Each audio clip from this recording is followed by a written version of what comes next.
we had all gone to this church camp. I think Jonny went down the hall. I was playing some Metallica riffs. And he's like, "Oh, dude, yeah. Do you want to be in my band?" And I was like, "No, I just like playing Metallica."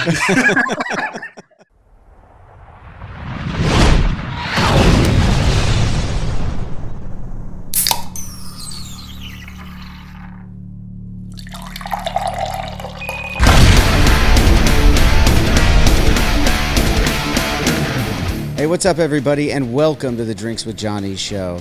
Today, I am joined by the guitarist of Nothing More, Mark. He also has his show, A Few Good Brüs, which I have been a guest on probably about 2 years ago now, and that's the last time I've talked to Mark. So I'm really excited to have him here on the show, talk about their new album, Spirits, that released on October 14th.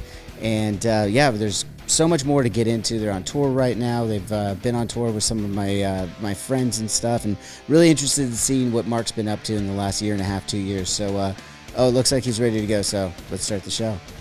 Hello. Hello. How's it going? I can hear somebody I can't see. There you are, Mark. How the hell are you, man? What's up, Jonny? Hey, man. Not much, man. How are you? I know you were, where are you at right now? Start off with that. In Wallingford, Connecticut. Wallingford, Connecticut.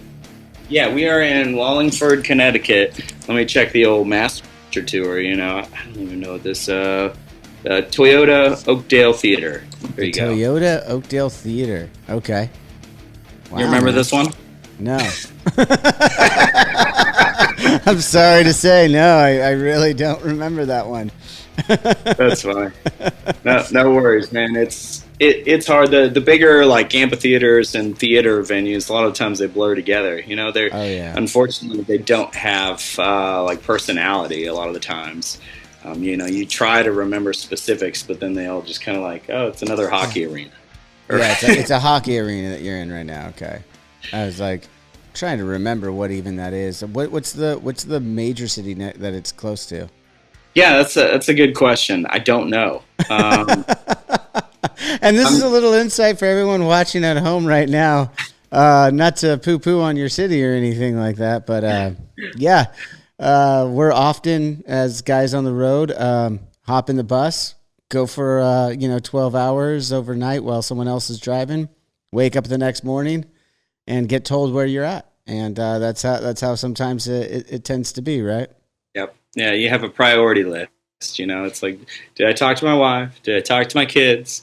It's like, what do I need to do? Okay, when is load-in? When's VIP or whatever? Right. That's all you need to know. I think finally, though, now that I think about it, now that I'm saying, and now I'm kind of addressing the people at home listening or watching this, I think they could kind of maybe understand what we've been going through for a long time now that they have gone through a pandemic where they're at home and not really know what day it is or what's on the plan on a day-to-day basis. I mean, in a lot of ways, guys like you and I have kind of been living that way for a long time, Yeah, no, you're right.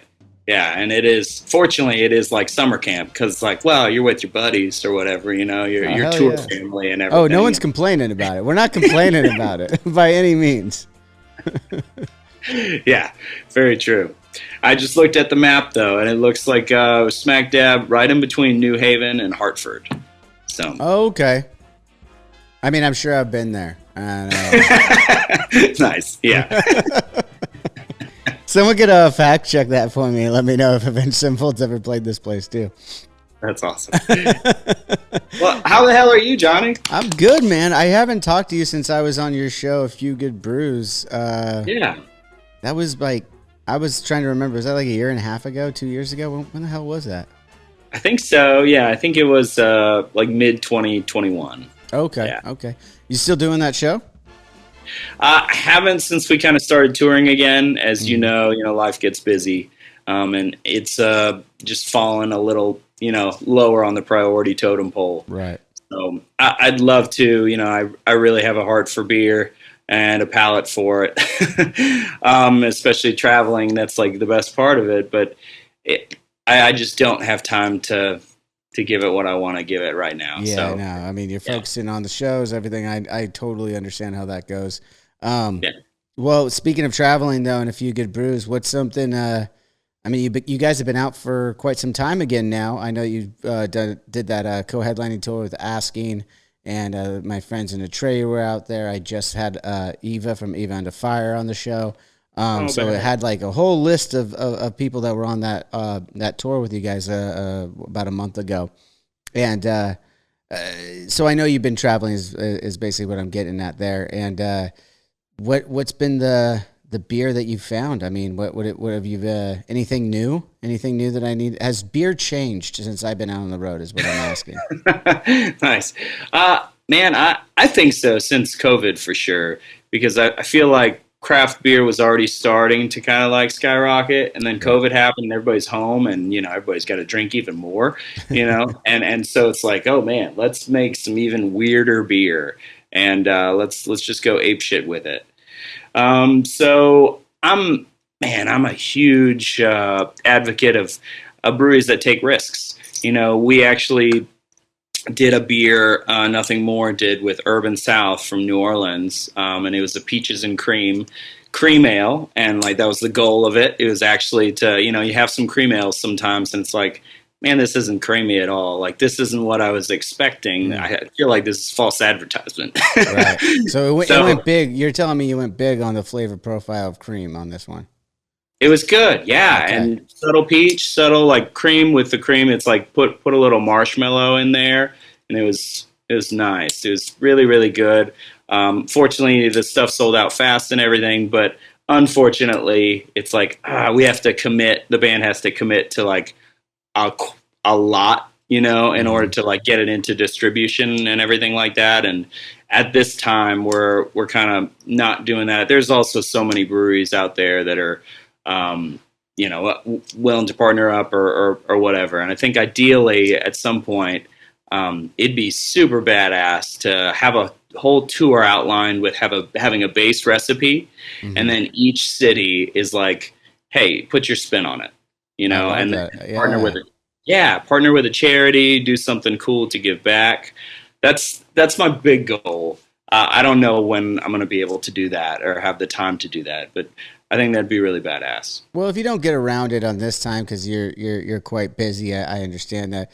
When you get home in between some tours, I know that there's some time. I mean, you got family and stuff, of course, to deal with, but there's sometimes in between albums or something, that'll be the time to like kind of set up for that. Because I do love the idea. I mean, and enough of those breweries. They were sending you stuff when you were doing A Few Good Brüs. I know that, and you were kind enough to send me out some of those for me to sample when I was on the show.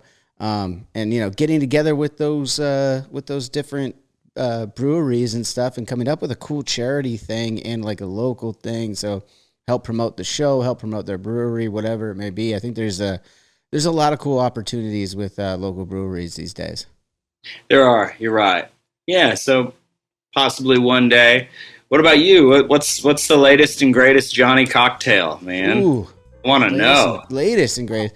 Well, I'm actually on the wagon right now. So I haven't made a cocktail in a minute. The last cocktail I made was a French 75 for Doc Coyle when he was over at the house. So nice. Yeah. So he came on the show, made a French 75. I guess that's the last cocktail I've made. I didn't even realize that until just now. Yeah, I haven't come up with anything new. I got Halloween's around the corner though. That weekend is going to be my my trip back into booze. I'm hoping I'm not a submarine in it. We're gonna be a pirate ship on top there. But we're gonna test the waters. Yeah, I'll have to get back to you on the cocktail there. I got to think. I was just thinking about my favorite cocktail I made the other day. Yeah? It's kind of along those lines. It was for Priscilla Kelly, now Gigi Dolan, the professional wrestler.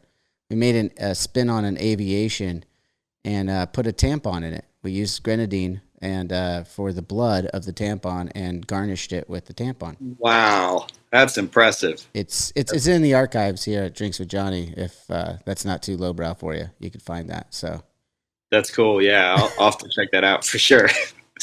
Lowbrow. It was delicious. I don't know. Yeah. Well, I'm curious. With a lot of times, you'll see now they have like bottled cocktails, and it's like a pre-made type of thing. So I know Clay Bush, our friend, is kind of like he's partnered with Fred Minnick, and he was helping Nothing More do the beer stuff. I know he's helped you in the past and whatnot, but that'd be really cool. I'd love to see a Drinks with Johnny cocktail. I didn't even think about hitting up Clay for that. Yeah, Clay's been rad getting guests, helping me. He's put me in contact with Fred Minnick. I saw that he had you had him on the show, and I through Fred became a whiskey judge for the Ascot Awards, and Fred sends me like 100 different samples of whiskey that I go through every year, and it's a hard job, but someone's got to do it, A hard job. But yeah, no, Fred's the best. Clay's the best. Yeah, that's a good idea. I would have to come up with something new though. I think if I put it in a bottle, I don't want to just make a margarita or a Manhattan or something. Everyone's already perfected those. I got to come up with something new. Right, some new special little your own mix on it. Yeah. Are you guys making cocktails out there on the road? I know for sometimes you got those roadie Fridays and everyone comes backstage and sometimes you mix it up. Beer every night gets a little old, so you're like, hey, can we get the runner to just go out and get us A, B, C? I feel like making cocktails tonight. You're totally right. A lot of the times, roadie Fridays will turn into like margarita Fridays. You get some tequila, we get some lime, get a little margarita mix. It definitely happens. Whiskey. We're cheap whiskey guys, man.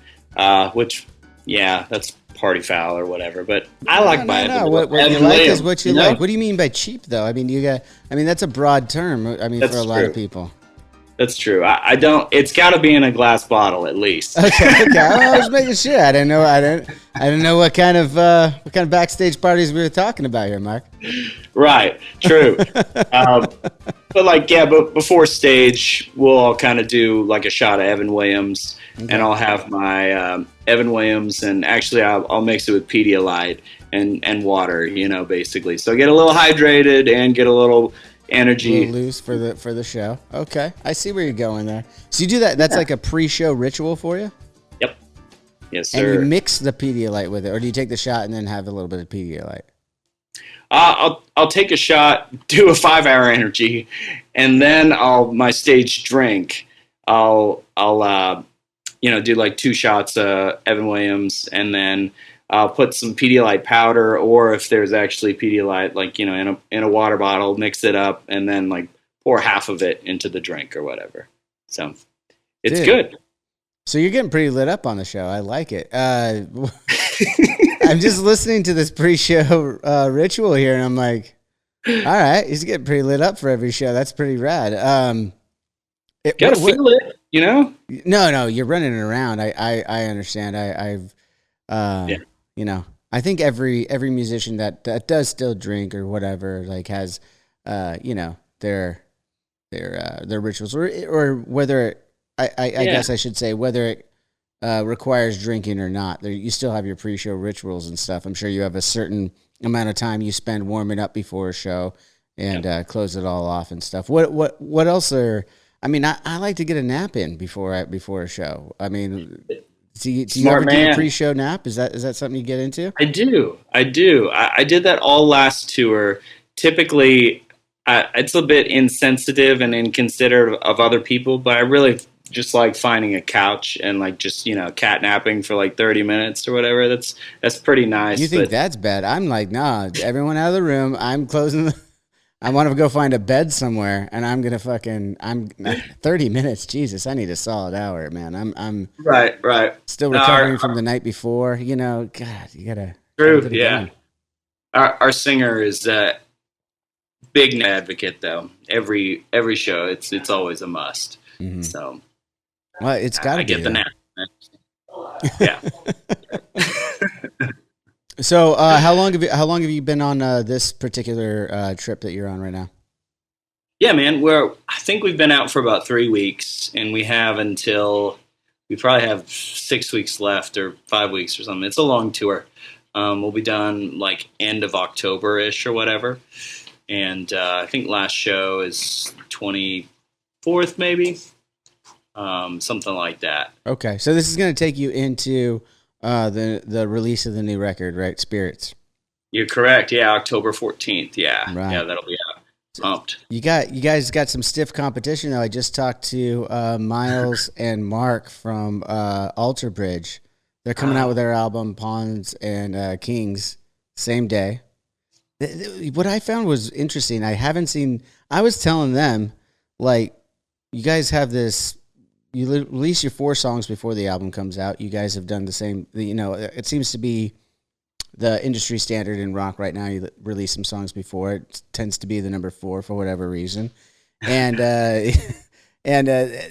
you guys have the same idea here with the last song on the record is the title track, and you release it, which is so weird to me because not only did I thought it was weird that Alter Bridge was doing it because I'd never seen it before. Now I was looking at your guys' record, and you're doing the same thing. I'm like, I know you guys didn't plan it unless you called up Miles on the day off. But, you know, it was just so weird because, again, I was telling them late, like, you know, deep track on the album is usually the last song, you know, big thing. And, you know, Spirits is a great song. Their song is a great song. It's the last, you know, finale track of an album. Not one you would usually release as kind of a single vibe. I mean, what was the idea for you guys behind that? You're right. And for us, yes, it is like an early track and it's out before the album, but it's not a song that will push to radio or be considered a single, I guess. For us, it was more like we kind of partnered it with like, we're announcing the album. Mm-hmm. This is the title track of the album. This is kind of what the album is about, basically. That was our thought process behind it. Okay. Well, it's a great song. I mean, I don't know what singles are anymore because I just I don't know. I don't listen to the radio that much anymore. I don't really know what's getting played there. I go to Apple Music or Spotify, man. That's where I listen to music. But so if it sounds good, I don't need a DJ to tell me if what the new single is anymore, I guess is what I'm getting at.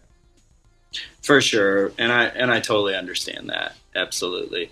That's cool to know that they're releasing stuff the same day. Yeah, that's sort of a bummer or whatever, but I mean, if it's good, it's good. You know, that's all that matters. More good music. We all need more good music. Absolutely. You know?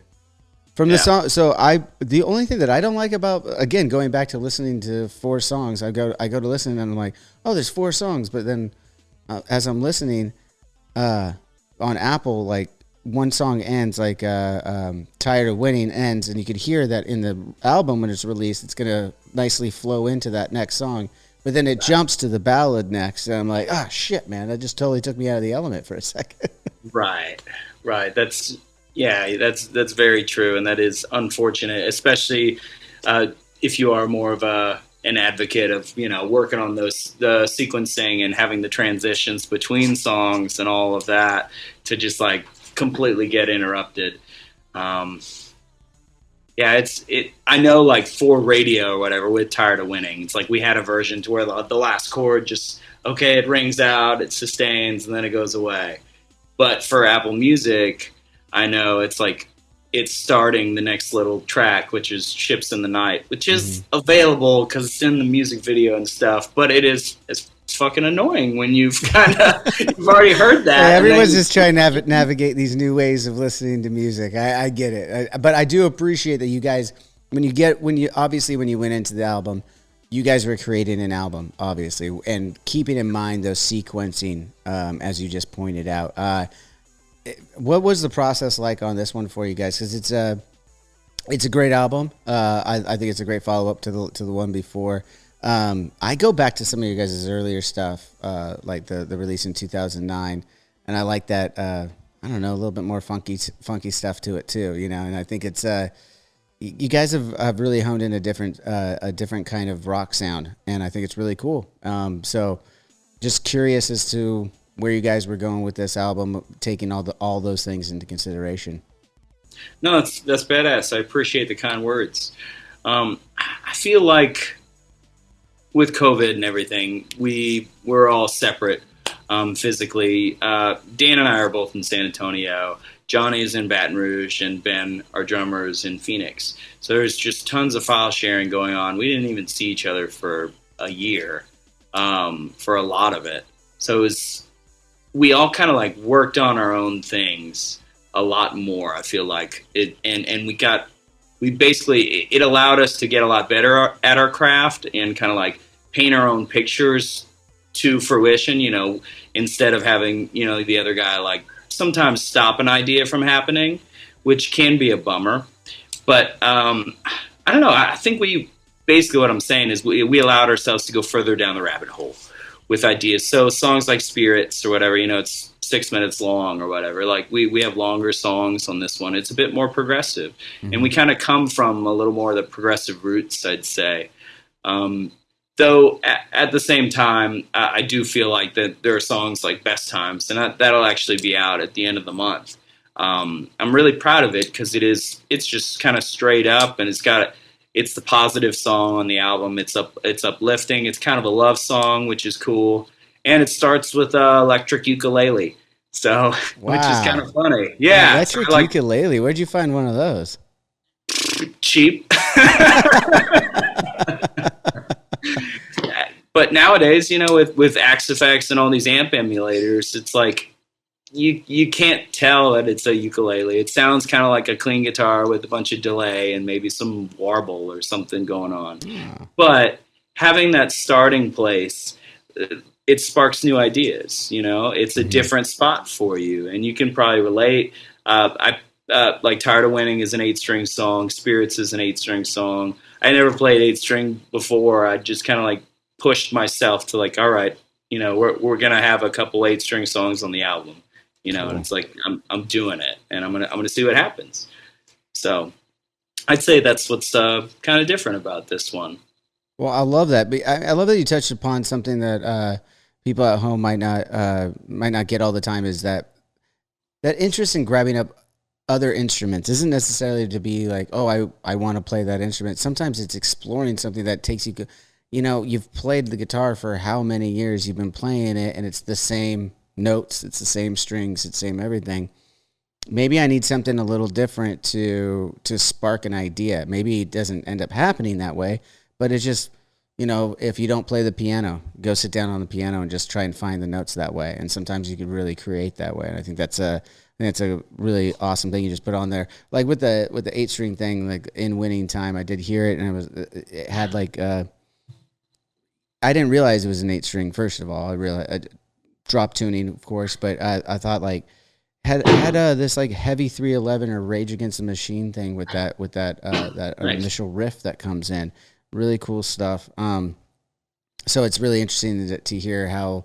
I mean, what was that riff like for you? Where was it just, hey, this this drop A sounds great right now, I'm just going to lay on it for a minute? Right. Yeah. That one, honestly, Ben, Dan, and myself, just in the jam room, and it felt like, man, we really need something that's just gettable from the start, from the get-go, solid, just like you're saying, kind of like a Rage Against the Machine riff, something with a little maybe Wes Borland in it or whatever. Right. So it's like got a unique, weird sound to it or quality, but it's just a good, strong head bobber. And it was like, I think it may actually have been on 6-string first, and then it's like, well, let's change things up. Let's throw this on 8-string and kind of see how this sounds and get it going. So that was just like, you know how the jam room is or whatever. It's like, let's just kind of like get a bunch of crap here. Let's record it all terribly, and let's listen back tomorrow or, next week in a month. And it's like, oh, that was good. Let's work on that some more. Yeah. You know what I mean? So yeah, I think that was one. It was just like, let's do this on 8-string, even though it originally wasn't. And that's going to kind of like take it out of maybe something we've heard before, right, in regards to, Rage or Limp Bizkit or whatever, and kind of like throw it into a little new territory. Right. Well, yeah. I mean, it is new. It sounds great. It's on the Retaliators soundtrack, right? It is, yeah. So that's the I haven't seen it yet. It just got just the new screening just came out yet. You haven't seen the movie yet either? No, I haven't. I need to. Yeah. Well, it just came out in the theaters, I think, the other day. All right, I saw Eva posting about it. So I'm interested in checking it out. Do you know anything about it then, or did they just say, "Hey, we're going to put this song in the movie"? Right. I do know. Right, Jacoby, Eva, and like Ivan, and I think Zoltan is in it too. Right. Spencer from Ice Kills. Thrasher. Yeah. Spencer's in it as well. Yeah. It's a big thrasher. There's it's really gory. Just kind of seeing some early previews of it and everything. I hope it's cool. I don't know. Yeah, whatever. Our song's in it. I'll check it out. I love that. Yeah. So one of the things I forgot to talk to you about when I was on your show, again throwing it out to there, I had actually seen your band before that at I think it was I was watching at home either like the Loudwire or one of those award shows, and there was I think it was a Loudwire one because it was like the first year that they were going to like live stream it or something, or it was they made a big deal about it, and you guys definitely stood out as one of the performances for me that year. I think it was like in 2017, and it was you guys in like this other band. And sorry guys, they had like a space theme going on and like an astronaut kind of space theme. Oh, Starset. Thank you. Yeah. I knew it. I was just wanted Mark to say it. Yeah. But. Starset and you guys, well, I really like Starset's set as well. But your guys' thing, one of the things that I noticed, one of the things I think everybody notices right away from your live show is that scorpion tail you guys got going on. So I mean that in itself is something very different. Looks like Jonny has it there to mess with your guitar tones in there at some points. Can you explain to me what this contraption really is? Who built it? What the fuck is going on with this thing? 'Cause I'm just intrigued. I'm like, did these guys like get in a garage somewhere in Austin and just start building this shit together, or what the fuck's going on? Right. No, it's basically an overglorified guitar pedal. So, and the way it's routed kind of through computer effects and whatnot they're routed to these buttons that kind of like dubstep the guitar out or stutter it out basically. Okay. And then these levers that Johnny's playing basically pitch up and pitch down the guitar. So it's just kind of in real time. Like we started messing with this in the jam room and he kind of had this like tiny MIDI controller and he was doing the stuff. It's like, this sounds awesome, but this doesn't look awesome at all. It was like, well, these days you could. I mean, it looked like a little video game that you're playing up there, like. Yeah. But it's a very loud, big sound, and so our bass player Dan ends up welding and kind of creating these big, giant creations. And so he had this idea of like, I'm gonna lift Johnny's drum set, which is like a kick and a snare, but like handcrafted, very intricately with like motorcycle parts and just weird metal pieces, but I'm going to lift it in the air and then this arm is going to come up and it's like, what you're going to do, huh? And we're going to route it to be like the video game controller sounds and everything up there. So it worked out. He kind of blew our minds with all that. Definitely props to him for taking it on, Yeah, that's an incredible. I wouldn't even. I mean, I'm not very mechanical at all, so obviously I would have zero idea how to take any of that on. I mean, welding, all that shit, and then of course to have the idea to do it, and then Jonny for trusting him to jump on it every day and make sure it's. I mean, what's it like for maintenance out on the road? I mean, that's something that it's a one-time build, right? He's not. You don't have duplicates of the scorpion tail on the back, do you? You're totally right. Yeah, no, we don't have duplicates. So when something breaks, it's like Dan literally gets out like his welding helmet and kind of goes to town to like needs to fix this or fix that. Which has happened sometimes. So yeah, I can imagine. I mean, just being in the trailer in the back of a truck, just some of those things just shit gets loose. Yeah. And it's like. Totally right.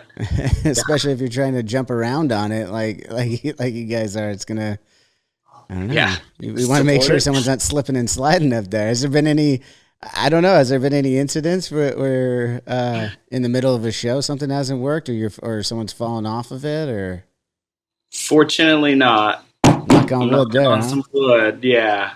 Jonny has there's several shows you play, and it's like, the ceiling requirements here, you can't go up, don't do it. And he totally forgot, but we didn't attach the lift at all to it. So basically he went to his spot behind and like pulled the lever to let the air kind of fill up the airbags, so it'll lift him up in the air, and he pulls back and the ball of Drumtron just kind of like falls on him. Oh, shit. Oh, that was unfortunate. Dan had to quickly like throw his bass off and like pick up Drumtron, help him out of there. That was funny. That does help that you have your Scorpion Tail Tech right there on stage with you. Right. You may not have bass for a couple of songs, but you got a Scorpion Tail Tech up there. That's true. That's true, man. It's a funny, wild thing. So you said that Jonny's living in Baton Rouge, right? And you're in Austin, but I read that you guys grew up together. Didn't you guys meet in like middle school or high school and start playing together? Is that true? Yeah, basically. We all actually, Dan, Jonny, and myself met at church camp. We were just church kids, grew up in conservative Christianity and everything, and they had played in the youth band together, and we had all gone to this church camp. I think Jonny went down the hall. I was playing some Metallica riffs, and he's like, "Oh, dude, yeah, do you want to be in my band?" And I was like, "No, I just like playing Metallica." Nah, I don't want to have to go write and do that shit. I just want to sit here and play some riffs. Right.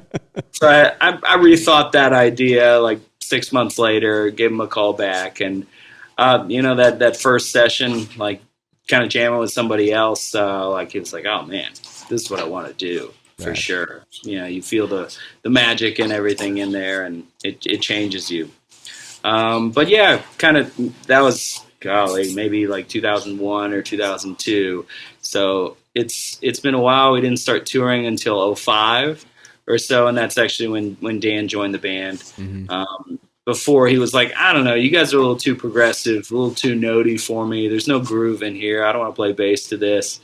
And it took us kind of going to college together and us living together for him to kind of like hear some stuff I was creating. And he was like, okay, I want on board.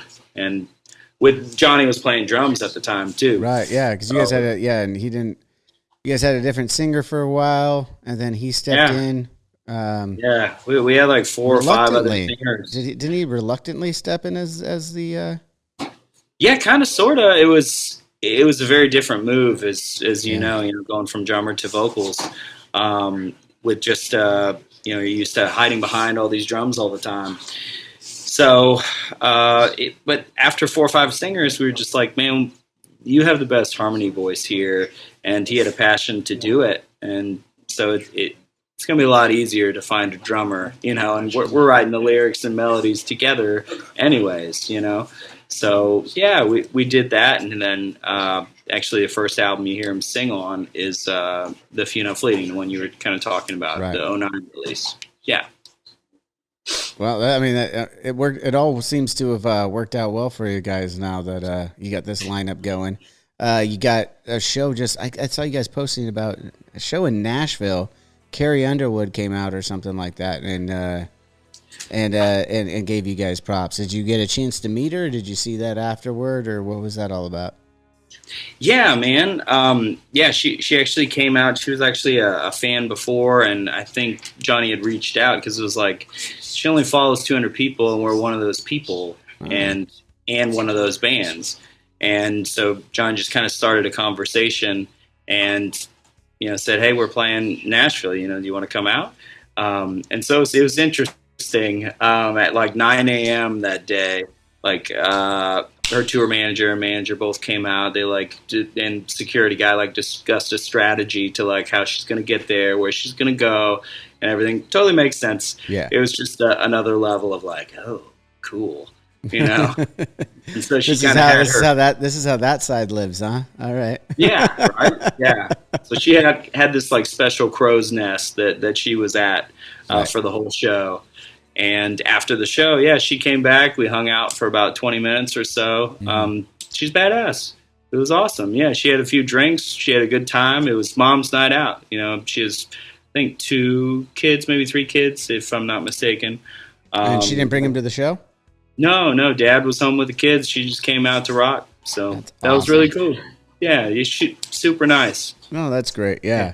I've heard great things. I never had the pleasure, but I've heard great things. So I just wanted to ask about that. But, yeah, of course. And it's always nice when you see that kind of genre skipping type of thing. You know, it's like, oh, like you don't just like country, you know, and it's like, I like metal, or good music is good music. Right. So it's nice when people kind of cross into each other's territories. Yeah, and I feel like luckily for guys like us, it's become more and more acceptable. I mean, I guess in a lot of ways, right? Because when I was growing up, when I was a kid, I mean, it was punk or metal, even that close in a genre. Like it was weird for me to like both, and like now I feel like because everything is so accessible, you don't have to go and get shunned by the CD guy at the thing. Oh, you shouldn't listen to this shit, you know.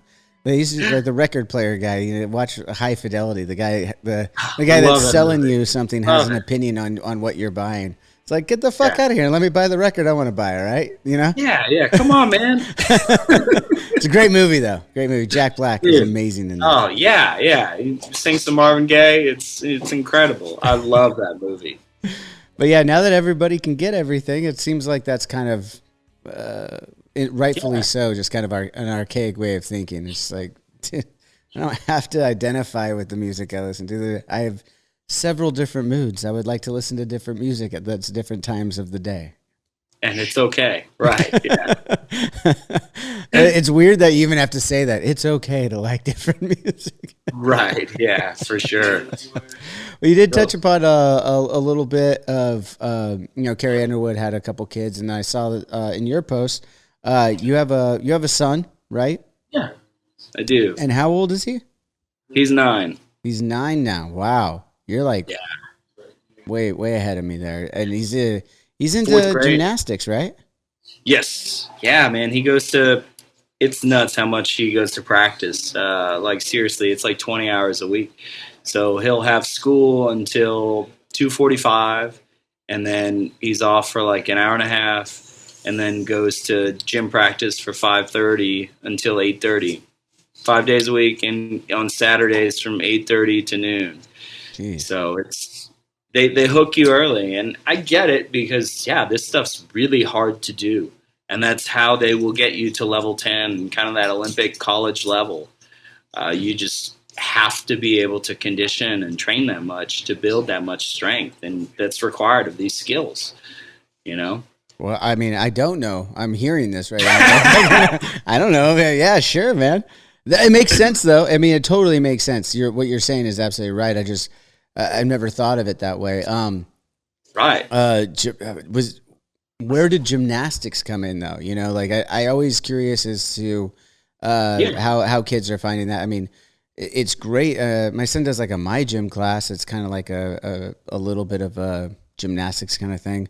But when did you know that he had a passion for it and is considering like a college scholarship with it, or getting to that next level where it's not, oh, I just enjoyed, hanging out in the jungle gym and doing some cool shit on the bars. Like when does it become the next level, and how are you and the wife thinking about that? How do we support this? Because it is a bit of a different sport. In America we have the traditional big three, and it's not one of those. So what are the similarities and differences there, I guess? That's true. My older brother actually kind of grew up as a gymnast. So for me, I kind of understood a lot of that world. I didn't flip so well, so it wasn't my thing. I tried it for like a year, and I ended up going into singing and music. That became my thing. But for him, and they really committed him early on. So I knew what was coming, for our son, if he did take it seriously. My wife also has coached gymnastics for like 10 years too, to like little tykes and everything. And so she knows that world as well. He was just a very energetic kid, always jumping on stuff, jumping off of stuff, and this was almost a way at first to like, let's get that energy out, Yeah. You're going to go over here. And we're going to take a nap. Whatever it takes, because I need some time right now. Yeah, absolutely. Yeah. but I definitely recommend it. You know, it builds a lot of discipline, and self-awareness and control. You know, obviously you're committed to working out, and so you're doing that. And as far as your physique and everything goes, like, which is kind of a cool byproduct of all that too. You know, yeah, wild. He's already kind of got a little girlfriend and everything that he's talking to. He's 9 years old. This is insane. I mean, they pretty much play like Roblox or Minecraft together, you know. And yeah, whatever it is the kids are doing these days. But yeah. Make us sound real fucking old there. But it's funny though when you talk about the physique and thing too. As I'm thinking about it, I'm like, well, yeah, I mean that makes sense. You get in shape, blah, blah, blah, blah. You get the ladies that way, whatever, you know. But it just occurred to me as you were talking about it. You don't necessarily have to take those skills into gymnastics all the time, too, right? It could open the doors for if you ever wanted to do like stunt stuff or like Cirque du Soleil or even something that I love, professional wrestling. That could help with that stuff, no? Yeah, absolutely. Yeah, just body awareness, you know, and certain strength requirements that are necessary for all that stuff. My older brother actually got injured, I think right around 14 real bad, took a year off, and then decided to go into diving. So, and he did that. Okay. It is a high school sport, so he did it all through high school. He did it through college, got a scholarship, was actually going to ask, or he got like 13th at one of the Olympic trials, didn't make it, was asked to coach the Australian Olympic team, which is badass. He didn't end up going because he fell in love and got married and had a family, which is awesome. That's also cool, but going to Australia would have been pretty cool too, you know? Yes. Have you been to Australia? Have you guys been out there and toured Australia? We did. We were fortunate enough to go at least once for Soundwave in 2015. Soundwave, okay, cool. Yeah, that was badass. It was, you know, it's a different world over there in all of Asia and everything, and it's just very eye-opening. So many cool sights and scenery, all the culture to take in is really awesome. Really, really enjoyed my time there. Absolutely, yeah. I've always enjoyed my time out there. Speaking of enjoying some time, I wanted to get back to a little bit of the touring life with you and some of the other bands that I know that you've been out on the road with. So Eva, I've always wanted to call her Ava. We already had this discussion. No, me too. I want to call her Ava, but she's like, no. She said that they had to change it to Eva. Anyways, it's a whole story you could find on the podcast we talked about. Anyway, Eva was on the show, and she mentioned there was a cowbell incident at the end of the tour. We're talking end of tour pranks. Yeah. So you're good friends with all of Atreyu dudes. Yes, I know. And so their song "Below" has a cowbell in it, and it was Dan, our bass player, had this great idea early on the tour. It's like for our tour prank. Man, wouldn't it just be hilarious if there were 100 people with cowbells on stage, just like going ape shit, like all complete SNL style? All Will Ferrell with it? All the way, yeah. And we did it. We ended up buying all those cowbells. We handed them out to the crowd. It took a while, so I stole the mic from Brandon and it was weird because it's like, I'm going to explain what this prank is, and then we're going to do it. So you're going to know what's coming, but it's going to be awesome. Oh, so you set it up a little bit. Okay. Totally. So it was a lot of fun. We definitely take time in like exploring all these pranks typically with the tour family that's there for months and weeks at a time. It's like you get to know each other, you grow close, and it's a good like coming of age or just a good celebration to end the tour a lot of the times. So that was one funny thing. This other band one time brought this mariachi band on stage like right after we finished the song, which is amazing. It was so rad. They were just. What band was that? Because I gotta. That's a good one. I like that one. Yeah, Palisades had paid these mariachis because we're playing in San Antonio, our hometown, on the Riverwalk. So there's just mariachis all over the place. So they just went out and grabbed one of those ones. That's rad. Just serenading, people eating dinner. And it's like, dude, come over here. I'll give you $200, and just as soon as they're done, just start playing. And it's hilarious. After like a ballad song, we've hit the last chord, and Dead then serious. You're all feeling it. You're all feeling it too. I love it. That's out a perfect come these moment. mariachis, and we just go with it, and we're just like singing with them, side by side, and the crowd's loving it. Man, we got Of Mice and Men really bad. We got these inflatable T-Rex costumes, and we were like moshing to metal. It was awesome. That was really funny. I heard about the one you did with Ghost, though. I heard there was a good one. You were talking on the Brutally Speaking podcast. I've been on that one as well. A good podcast over there, John. Yeah, so explain this one, because this one, when I heard it, I was like, that's pretty fucking perfect. Yeah, sometimes we do some stupid stuff.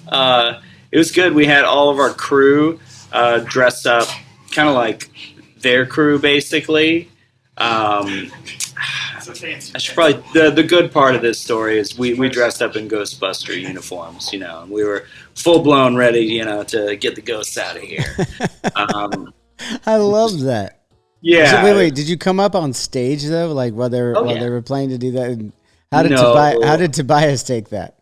I wish we could have, because with their whole.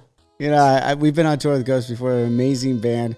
I know Tobias is great. They have the amazing imagery is very much a big part of what they do, and to go up there and mess with that would just be something to behold. I guess is like I would be very curious as what the reaction was. So, can you walk me through this prank a little bit more in detail? Like where are you guys standing and ghost busting it? Yeah, I wish that it would have been part of their show. But as you know, kind of like when you're the opener or whatever, it's like this is we'll do it. We just played Ghostbusters for our set. Like that was our whole set. We just played in these costumes, and it was like, this is funny, and people probably won't get it and think we're idiots or whatever. But it's like, Ghost is playing next, and that's the humor of it. It would have been a grand slam of an idea to somehow set it up to like interact with them and have Tobias like kill us off or something. What if he just like pulled off the Pope outfit and he was dressed as Gozer and he was just ready to go? But I could see him being ready for that. For some reason, I could see Tobias being ready for the prank, just being like, oh, really? I've got you now. And then just goes for it. This fucking full Gozer. That'd have been so cool. What could have been? We'll just pretend that that's what really happened. No one watching this knows if that really happened or not. That's true. That's very true. We got to come to you next time. Yeah, man. I've got those ideas. I don't know. I actually don't. I miss the tour pranks though, man. We haven't done those in a very long time. Bring them back, man. Brings the fun. Good times. Yeah. Well, first we just got to bring touring back in general. yeah, there's that. Yeah. Sucks. Well, how long has it been? When do you play again, Johnny? It's been a while. Yeah. And it's going to be a little while longer. We're figuring some stuff out. We're definitely actively working. We got an album we're working on and we're really excited about. So shortly after that, when that thing is ready, we'll be ready. And there you go. That's all. There's no timetables. We like to make things really difficult on our fans. So we'll decide when we're ready to get back out there. Yeah. It's done when it's done. I get it. Yeah, man. Well, I know you got a busy day. You got a show tonight, right? You guys just finished up sound check and all that fun stuff. So I'll let you go, Ben. But it was a lot of fun talking to you again, Mark. Everyone go check out the new album, Spirits, October 14th. It already came out by the time everyone sees this, so go check it out. Yeah. It's all out there. You like it. It's all out there. You guys are already listening to it. That's awesome. I appreciate the time, man. Have a great show tonight, and we'll keep in touch. I'll talk to you soon. Sounds good. Thanks so much, Johnny. Really appreciate it. Yeah, man. Here, I'll see you, bud. All right, well, that's going to do it for this week's episode of Drinks with Jonny. Thanks for being here with me as I sat down with Mark. It was a lot of fun catching up with him. There'll be more of a catch-up if you guys follow the podcast. Anywhere you listen to podcasts, I will be doing a follow-up phone call because, as we talked about, we recorded this a little while ago now. You guys are just now getting this part of it. I'm going to give them a call and see what they're up to later on this week. So make sure you guys are following the podcast and check that out. Until next time, as always, cheers.